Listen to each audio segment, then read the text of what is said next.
என்ன பண்ணிகிட்ருக்கீங்க ரெண்டு பேரும் ஃப்ரிட்ஜு திறந்து வச்சுட்டு? என்ன சொல்ல போகிற? ஐயோ பேக் வேறு. அண்ணா என்ன வச்சுருக்காங்க பேக்கில்? என்ன வச்சுருக்காங்க? ஒன்றுமே இல்லை. ஜம்ப் பண்ணியாச்சு.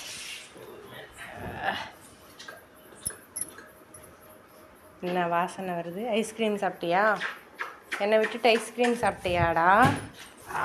என்னை விட்டுட்டு ஐஸ்கிரீம் சாப்பிட்டியாடா? இங்கே பாரு, அப்பா வேறு என்ன வாங்கிட்டு வந்திருக்கிறாரு. அப்பா என்ன வாசனை வாசனை வாசனை. வாங்க சாப்பிட்லாம், வாங்க சாப்பிட்லாம். சீக்கிரம் வாங்க, சீக்கிரம் வாங்க. அண்ணா என்ன வாங்கிட்டு வந்திருக்காங்க, அப்பா என்ன வாங்கிட்டு வந்திருக்காங்க. சீக்கிரம் சீக்கிரம் வாங்க சாப்பிட்லாம், சாப்பிட்லாம்.